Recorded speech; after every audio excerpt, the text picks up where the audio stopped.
rumor has it, a new TV has showed up in the Alex household. A wild LG appeared. Oh, really? Did you happen to get one that has WebOS and HomeKit? I certainly did, yeah. I remember when, was it Palm, I think, had WebOS back in the early days. And LG bought it and everyone was like, what are they going to do with this? And then they turned it into, I think, one of the best smart TV interfaces around. I've only tried it in a limited capacity, but I was pretty impressed. It's actually, I would say, good enough that you might not even need a set-top box hooked up to it. Are you going to keep your Shield hooked up? So I have the Shield right now, and Brent is staying with me right now. And we watched last night. So this is, let me rewind a little bit. This is an LG C9 OLED TV. Last year, I was looking at buying a new TV after I emigrated, and I was looking at the OLEDs really closely, but they were about $3,000, which is, let's be fair, that's a lot of money for a TV. Then the Black Friday deals started coming through for this year about a week ago, and I was on Slick Deals, and Best Buy came up with the LG OLED for about $2,100, which is, again, still a lot. And then another deal came up on eBay that was like $1,700. And I was like, oh, okay. Now we're talking. It's got super fast processor in it because, I'm coming from the Shield, which that thing hardly ever stutters. Like it's just ridiculously overpowered for what it's trying to do. It's the set-top box performance benchmark. It really is. Maybe the Apple TV is parallel to it, but it's very good. But the thing about the Shield is it can run Kodi, it can run Plex, it can run iPlayer. Because it's Android, it will also do OpenVPN, which is important for me to get iPlayer working. Oh, I hadn't really considered that. I think it's also worth mentioning not only does it play Plex, but the Shield in some capacity can also act as a Plex server. And if you only are streaming to one or two computers or TVs in a house, you actually could just have your set-top box be your Plex server, and it has some units have built-in storage, and some units have external storage.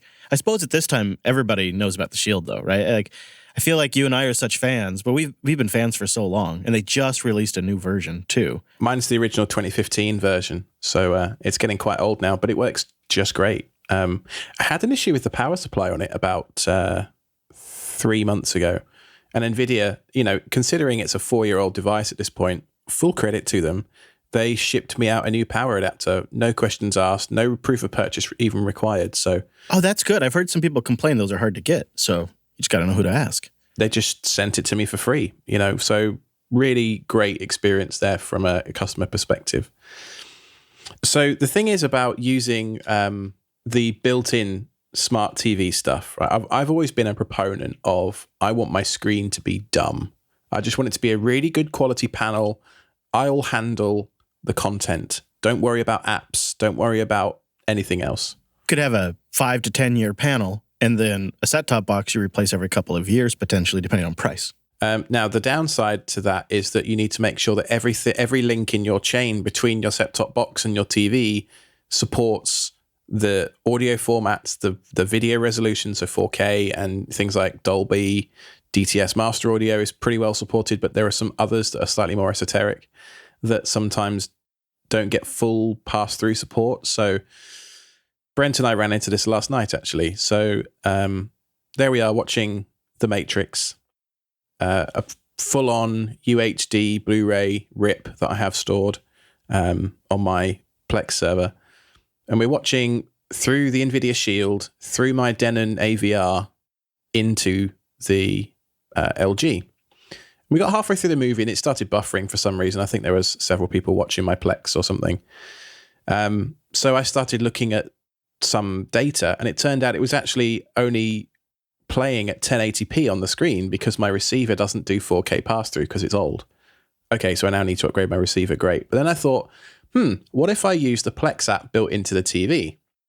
Turns out, because it's built into the TV, it not only bypasses my receiver in terms of that 1080p limitation, but it also supports HDR, which my receiver didn't. So Brent and I are sat there, and there's that lobby scene where they're, shining flashlights in the Matrix. You all know the scene. And, Neo and Trinity are doing the cartwheels and shooting each other and all the people. It's a classic. Yeah. There were moments in that scene where both of us were sat in a dark room where it was like so bright because of the HDR stuff. We're just like, oh, that's like, when someone shines a flashlight in your eyes, in real life. It was genuinely like that from a TV. Astonishing. I actually think I'm probably going to ditch the Shield for the majority of my content now, because the LG thing has this magic wand remote you can wave around, and it's like a Wii nunchuck remote type deal. It's fantastic. And you've sort of simplified too, which is kind of nice, because really all of the hard work's being done back on your Plex server. You just need a front end to stream the HD64 stream, and you need it in the right colors and the right sound channels. Direct play, all the things. But so having Plex on the TV leads to an interesting issue that I hadn't even considered. Getting sound to your speakers? Correct. Yes. So I discovered last night, and this is quite an old technology, I think, but I discovered audio return channel last night. There's a HDMI port on my TV that has an ARC thing, and there's a HDMI port on my receiver that has ARC marking. So it will take the sound from the Plex app, or any sound from the TV actually, and then it will use HDMI, I think CEC protocol, to actually turn the receiver on, send the sound to the amp, and then I get the full surround sound pass through coming through the amp. That's so much fun getting something like that, and it sounds like you got a really good one. And did you say you got it as a Black Friday deal too? Yeah. I love early Black Friday stuff. Well, speaking of Black Friday, I'm going to mention Linux Academy is doing a great Black Friday sale. I love a Black Friday sale. You know, Linux Academy provides hands-on training for Linux, AWS, Azure, Google Cloud, DevOps, containers, and security. And of course, they make these here podcasts possible all year round. Well, every now and then something special comes along, like a Black Friday sale. And right now we're running our annual Black Friday promotion that takes $150 off a full year of unlimited training. You just have to go to learn.linuxacademy.com/Jupiter to get a full year of training for just $299. That's a great value, and that includes all new content they add throughout the year. Give yourself a year of opportunity and save $150 for hands-on cloud training, starting at just $299. It's a great price. It's a great price because there's the entire library of content and all the new stuff they add, and all of those labs. The special limited-time Black Friday offer. Learn.linuxacademy.com/Jupiter. That's learn.linuxacademy.com/Jupiter. Get yourself a Black Friday deal. That's a great one. So look at us. I'm looking for storage. You got a TV, and there's a great opportunity for people to get some new training. Lots of good deals to be had at Best Buy on storage. Those easy stores are still 12 terabytes for 170, 180 bucks, something. I love it. I'm in a Telegram group that broadcasts when there's great deals on hard drives. Have you seen this Telegram group? There's a serverbuilds.net one that's pretty good for sort of used enterprise gear that I'm part of. That's even better. That's a great one. So on the opposite end of that is my Home Assistant setup, which is running on Raspberry Pi 4 in a Docker container. And then I have another one. I have two. I have another one here at the studio, which is running on a much larger x86 box. And Home Assistant is probably one of the open source projects I am the most passionate about now. What I love about Home Assistant is it allows me to take all of the different quote-unquote cloud-connected smart devices and control them with one interface over my LAN with no cloud connectivity required. Home Assistant works off of these integrations, and these integrations enable additional functionality. Home Assistant is underpinned by very simple, easy-to-read YAML configuration files. And it's got a default UI that's built around something called Lovelace, which is pretty easy to customize, or you can just throw it all out. I am not as long of a Home Assistant user as you are, though. I think you've probably been using it for probably twice as long as I have. It was January that I started. It was the smart LED project that I talked about at Linux Fest Northwest. You know, I'm a huge proponent of solving real problems to get yourself excited about something. And for me, that was lighting. It's a great way to learn. It's like the way for me to learn, really. It's a very low risk way to learn. So if you're, let's put it this way. So if your lights don't switch on, nobody's going to really get hurt, or, you know, it's not going to cost you a huge amount of money or something like that. Whereas if you're automating like the locks on your house instead, like you might be locked out if you screw up, right? And that's obviously a bit more of a big kind of risk. So for me, lighting is a really great way for people to get started. It's fairly cheap. You know, you can either just buy off-the-shelf bulbs from Philips Hue or LifeX or any other Z-Wave compatible or Zigbee compatible kind of brand. I think IKEA even makes some stuff now, or you can make it yourself, which is what I did. I had a lot of pre-existing smart products because I initially went for speed and ease, and I went and I tried the Google Smart stuff, the Alexa Smart cancel. Sorry, everybody. The Echo Smart stuff, and I also went pretty deep into HomeKit because I really liked that HomeKit was over the LAN, no like cloud API stuff.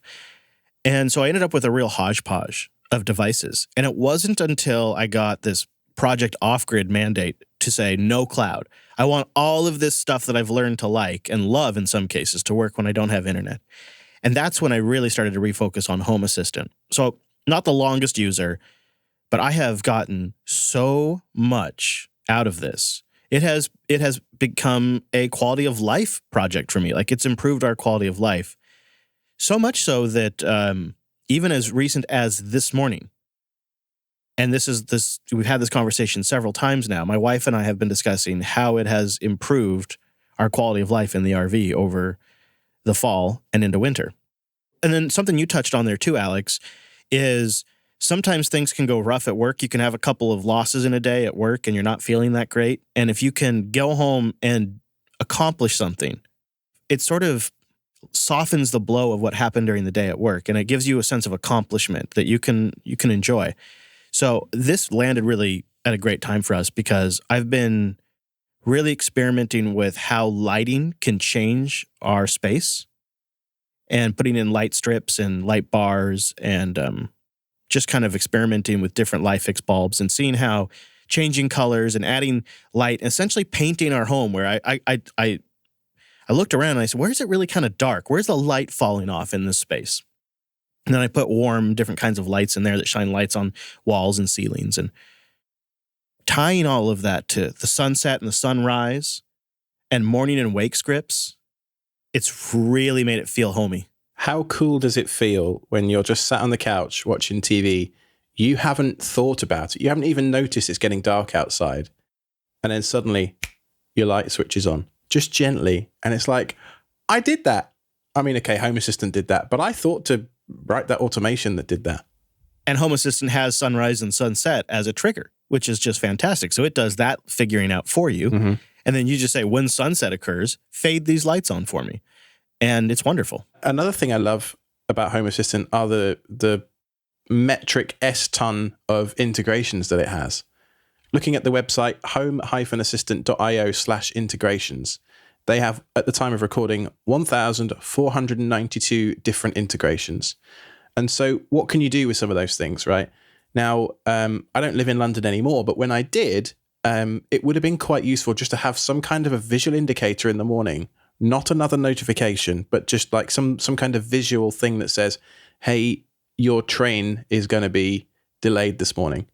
What I have done is I have used one of the many things you can do in Home Assistant besides integrations, but just something the Lovelace UI allows, is I pull in traffic cams from all of the major intersections around my home and the studio. So I have one tab in Home Assistant.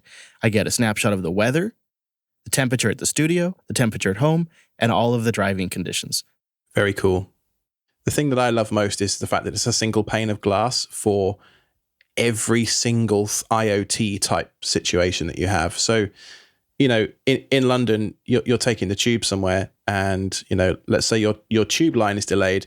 There's a London Underground integration. So it will go and poll the London Underground API and say, the Circle line this morning, it has massive delays. So I could change my route based on that maybe. And because it's a sensor, Home Assistant has a bunch of different constructs in it. And one of the things in there is a sensor. So that could include stuff like a water sensor for you in your RV to check that something isn't leaking. It could be a light sensor in the window to check the ambient light levels. So if it's a particularly gloomy day, it will turn the lights on in your house. Or in this case, it is an API call that this integration makes to the London Underground API to say, hey, this tube line is screwed this morning, avoid. And that status acts as sensor input to the Home Assistant system. And so then think of it a bit like if this, then that, but on your LAN, right? So you have a sensor that triggers something. So again, you have another construct called a trigger. So a sensor triggers an automation. And so an automation can be anything that you can think of. It could literally be changing a light bulb from 50% red to 50% blue. Number one impact on our quality of life has been what I have done with our heaters and our water system, because they actually make living in the RV possible. RVs are not super well insulated, and ours has 3 slides, and where the slides are at, air can pass. And so it can be a challenge to keep it comfortable when it's 30 and 20 degrees Fahrenheit outside. So I have a series of sensors, and I'll link to my sensors that I just absolutely love, that report into Home Assistant constantly, every couple of seconds. So I also get data. I get chartable data on my temperatures, but we'll get to that. So I have an automation that gets triggered by this sensor data that says if it's between 7 p.m. and 9 a.m., and the temperature in this room drops below 67 degrees, turn on a heater until it rises to 72 degrees. Now, the thing is, that sounds great, but in an RV, you can lose temperature so fast that you either A, can't keep up with the demand, or B, as soon as you turn the heater off, the room starts to get cold. I have solved this with a oil heater that is very low, slow, ambient. Once it's going, it just sort of radiates heat, and small little 500-watt space heaters that will kick in the short term. As the temperature begins to climb up, the short-term 500-watt heater kicks off, and the oil heater finishes the job. And then we have the same thing if the temperature begins to drop too rapidly, the little 500-watt space heater will kick in to shore up the gap and keep it around 67, 68 degrees in our bedroom all night long. That's nice. It's changed our lives. We sleep so much better. And my wife is particularly sensitive to the house not being comfortable. For me, it could be 60 degrees. I'm fine, right? Throw a jumper on. Yeah, exactly. But she does not want to have cold toes. No cold toe. She has a no cold toe policy, Alex. So I've really gotten a nice quality of life improvement out of just a couple of sensors and just different smart plugs activating oil heaters or space heaters. When you add things to the system, they all become data input points. So when you add a camera, it can also be a motion sensor. A lot of these also offer motion sensing and humidity sensing. And this is all information you bring into Home Assistant that enables you to make different decisions and different actions. I'll give you another example.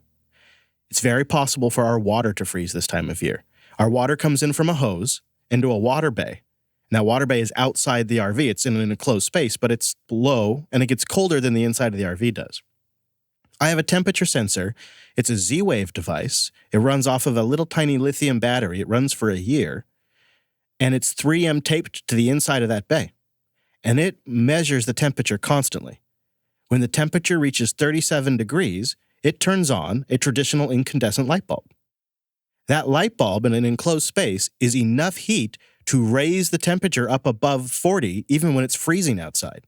And when the temperature reaches 40, it turns off the light. And that prevents my water lines. Just that simple little tweak prevents my water lines from freezing. Doesn't take much, does it? And sometimes those really small jobs add up to a cumulative, massive impact on your life. For me, a couple of my favorite automations are around a bedtime routine. So in my house, I'm like, hey, hockey puck, it's bedtime. That starts off like a 20-minute routine in my house of the lights doing a certain dimming pattern, so that I don't have to reach for any switches. When you're lying in bed and you're comfortable and you're ready to go to sleep, the last thing you want to do is reach over and actually turn the light off. I don't have to do that anymore. But the other thing, and this is a really weird fringe benefit, is that Archie, my dog, has learned to recognize that particular phrase of bedtime, so much so that as soon as I say, hey, G, bedtime, he'll jump up from his bed and go and stand by the back door and wait to be let out, So it's, I've automated my dog. You know what? I stole that idea from you. When I visited you, I saw that. And so I went home and I implemented a bedtime script and a good morning script. Now, scripts are not the same as automations. Scripts are when you just want to manually execute a series of things and you can program in, and what you did, which I totally ripped off from you, is you programmed in some delays and some dims. So when you kick off the sequence, it's sort of a cascading shutting down of the lighting in your home, and they ratchet down their brightness and then they turn off completely.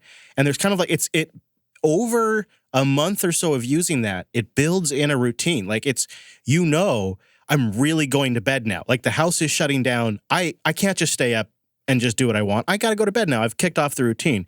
I supplemented it a little bit because we have kids and we're sometimes, when we're moving, we're sometimes in noisy areas like rest stops. We have placed a couple of white noisemakers into smart plugs. And so my bedtime scripts turn those on as well. Lights start to dim, the noisemakers come on. When those noisemakers come on, that's Levi's cue to go get in bed as well. Same thing, I've automated the dog. And then in the morning, I hit that, it turns off the noisemakers, and it does a soft lighting. So that way not everybody gets blasted with lights. A couple of small lights come on, and then over a 10-minute period, they come up to full brightness. So some of these automations and stuff do require quite a lot of thought to get them right. And tweaking. When they're longer, tweaking and stuff. This isn't something I've done yet, but I want to investigate something called Node Red, which allows you to basically have, I don't know the terminology, but you have boxes and lines that you draw between things to basically create a automation flow chart. So you say, if this, then that, but on a grand scale. And it can do stuff based on presence detection, which is something I've not really investigated much, but it's a huge part of Home Assistant, really. There's a bunch of sensors that can detect when your phone is on Wi-Fi. You could use a service like Life 360 to detect when you're driving. You and I both have the automatic OBD2 things in our car, OBD2 ports, to read, like engine statistics and mileage and all that kind of stuff. And you couple all of those data points together, and then Home Assistant can actually have a pretty good picture of whether you're home or not. And so a lot of the problems with things like Philips Hue is that it has a GPS thing built into my phone, and it uses that for presence detection on the lights in the house. Well, what about if my wife's home and I'm not? The logic is just not smart enough to deal with that kind of actually pretty basic situation and very common. Not to mention the privacy implications, too. That's going to their cloud service. Yeah, and a lot of this other presence data doesn't leave my LAN in the Home Assistant world. So there are just huge, huge benefits that it does take a bit of, effort to get started with Home Assistant. But once you do, boy. And you can start with simple, just turn one or two things on and off with a cheap smart plug. If you want something dead simple, a couple of devices I can just recommend off the top of my head is there's a fantastic TP-Link integration with Home Assistant. If you have one of those Casa smart plugs, you can use them immediately with Home Assistant. Nearly all HomeKit smart plugs that just speak the HomeKit standard protocol will work with Home Assistant. So that for me was huge because that covered everything I had. Also, I know for sure, like I have a few in production, kind of like recommendation. The iHome smart plugs, which are HomeKit, will work. The reason why I mentioned HomeKit a couple of times is it's a pretty solid protocol, does not require any iOS devices on your network when you're using Home Assistant, and it's all over the LAN. The company you bought the device from never even needs to know it's online. So you can take advantage of economic, compact, Wi-Fi capable smart devices over your LAN. And that for me is huge because that means anybody can get started with Home Assistant. I like the TP-Link ones because I buy them in a 2-pack for $30. And that's not even the most economical way. There's even cheaper ways to do smart plugs, especially if you go the DIY route like you do, Alex. Yeah, one of the first projects I did was, again, like lighting was a very low risk one, but smart plugs, again, are quite low risk. They're very easy to do and very low risk if they go wrong. And so I ordered a 4-pack of something called the Tekin SP20. And these guys are 100 to 240 volt compatible, and they will support a maximum load of 16 amps. Now, inside these guys is essentially an Arduino. And what some very smart person figured out was that the firmware callback that this makes when you first connect it to your Wi-Fi is trying to connect to Tekin to do a firmware update. So what they did was they reverse engineered it and performed like a man-in-the-middle attack. So using my Raspberry Pi, its Wi-Fi chip and the Ethernet to basically be the man-in-the-middle, my Raspberry Pi turned into the Tekin update server, provided a bogus update file to this little white box in my hand. And so I was able to flash it with the Tasmota firmware, which is completely open. I will never so long as I own this physical piece of hardware, ever be beholden to Tekken and their business model. And so I now own this piece of hardware completely. There's no other business model at play here other than I paid $10 for this piece of plastic. Okay, now let's get to the more advanced stuff, because we keep mentioning voice control. However, Home Assistant doesn't provide home automation via voice control out of the box. It's an actively developed project. Maybe it will one day. But how have you solved that problem? Because there's really two routes with Home Assistant. Google Assistant is supported, as is the one that begins with the letter A. It's supported, but it's really, there's two routes you can take on how to actually make it work. And you and I have gone very different ways on this. There are two routes. You're correct. There is an automatic setup via Home Assistant Cloud, and the other one is a manual setup. So I went through the manual setup. My Home Assistant is exposed through a reverse proxy, and there are some security implications to exposing your home automation system to the internet. If you're not comfortable with those, then don't do it.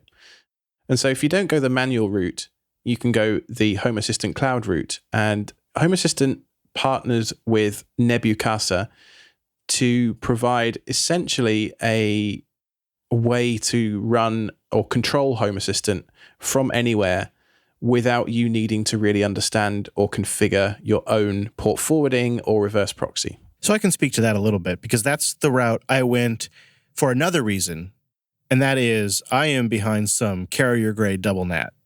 There's just no way I could punch a hole through, even if I wanted to.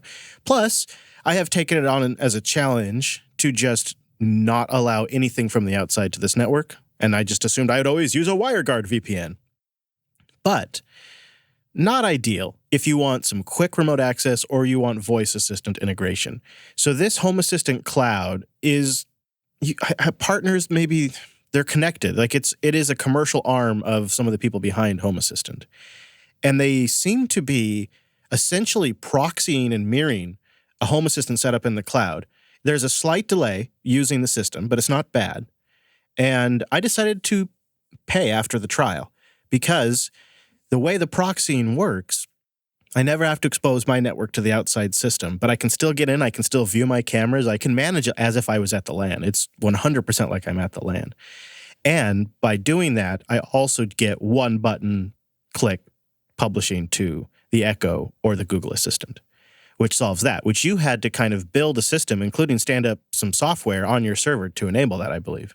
Yeah, an Nginx reverse proxy is how I did it. And then you have to go into the actions section of your Google account console, create a new smart home card and a new smart home recommendation and build an action. And it probably took me an hour or two to get it working in the end. It's not been 100% reliable either. Like quite often I will say, sync my devices to the Google Assistant. It will just say, I'm sorry, HAS is not available right now, even though I can go straight to the HAS URL and it's perfectly fine.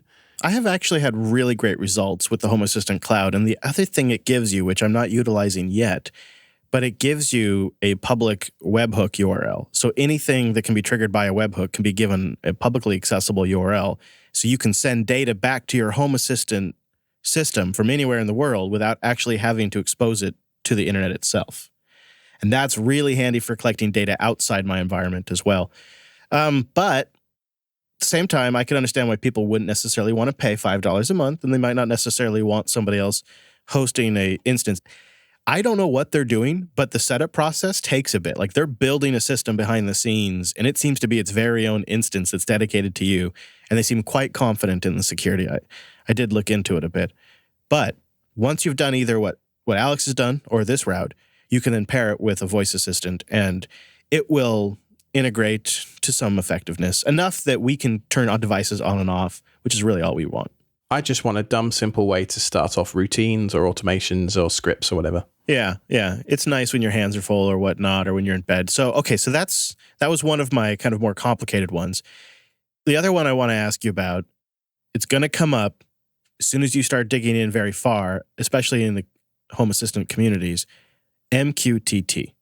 There's a lot of answers on the internet that will be, well, you should really be doing this with MQTT. You could get a Zigbee to MQTT device and bring it into Home Assistant that way.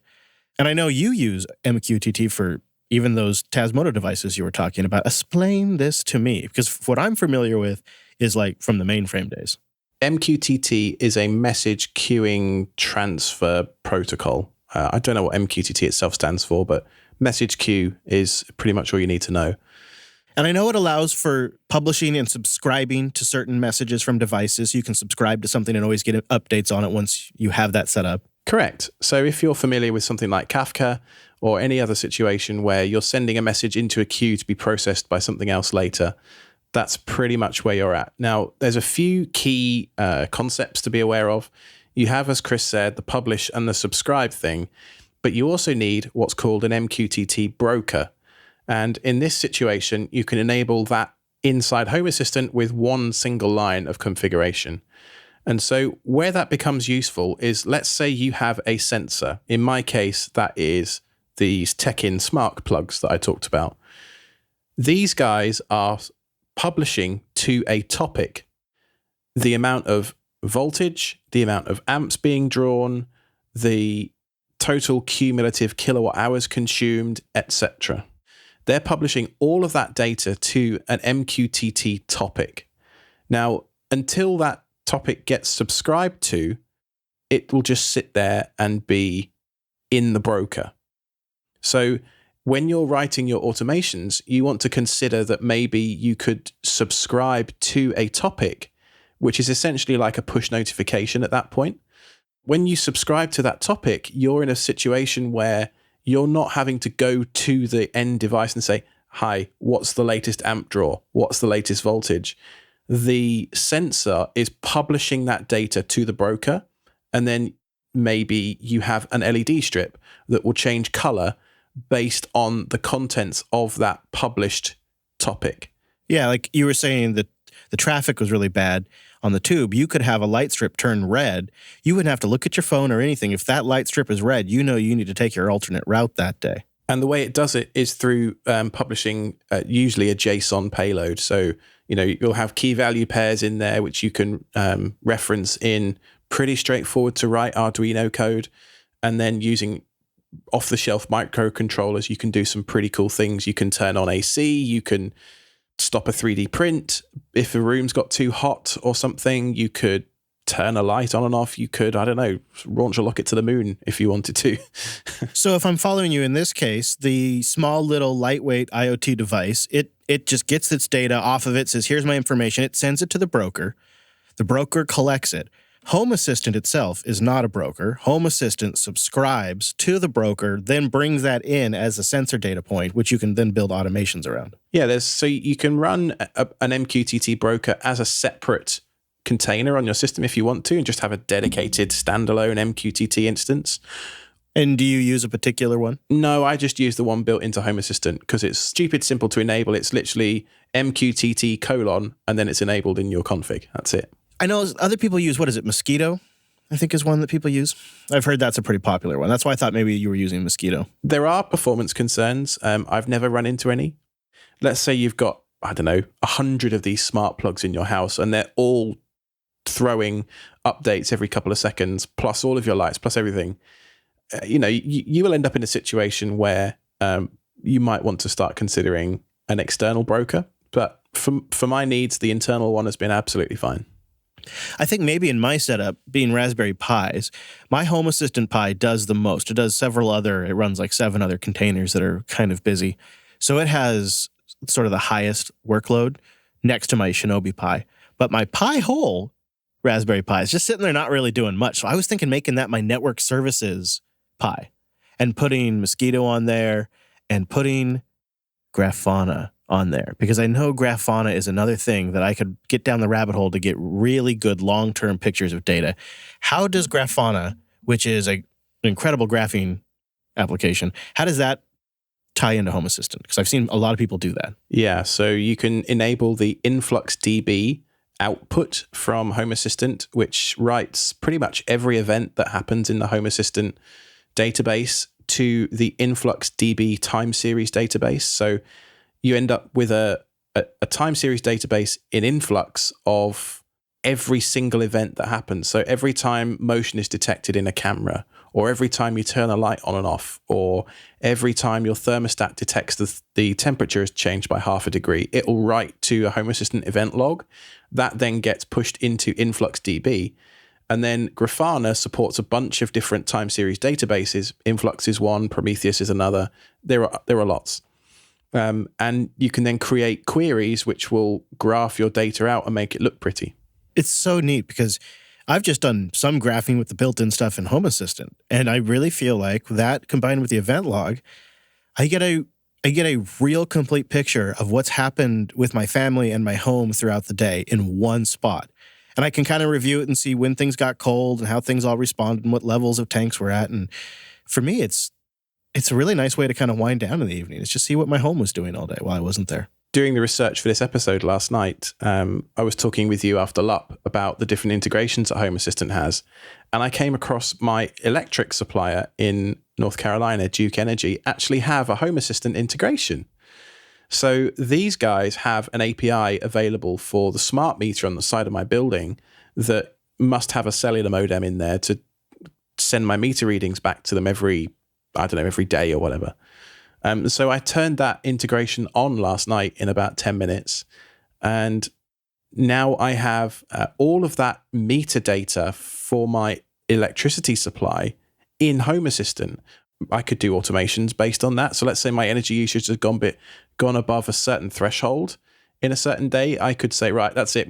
No more electric today. Turn everything off. More realistically, what I'm going to do with that is take that data, feed it into Influx, and then create a Grafana graph so that I can more accurately track my monthly and daily energy usage across the entire house, not just where each of my smart plugs is at. That's so cool. I plan to do something very similar because a future electrical system I plan to get as part of Project Off Grid feeds off all of that information via Bluetooth. So I'll capture it that way. This is an area where we could go on and on for hours. We could talk about Z-Wave and Zigbee and Wi-Fi. We could talk about integrating motion and security sensors, or we could talk about crazy great integrations and automations. I'd love to hear what the audience is doing with their setups and what they'd like to know is possible. So go to selfhosted.show/contact and let us know. Or of course, there's always that hashtag AskSSH. So I think that'll do it for today. I'm on Twitter at IronicBadger. I'm at Chris LAS, and the show is at Self-Hosted Show. And just a reminder about that Linux Academy Black Friday sale. It's just a limited time, so by the time this is coming out, it might be close to wrapping up. That's learn.linuxacademy.com/Jupiter. And as always, you can find our show notes and all the rest of the information about this show on selfhosted.show/7.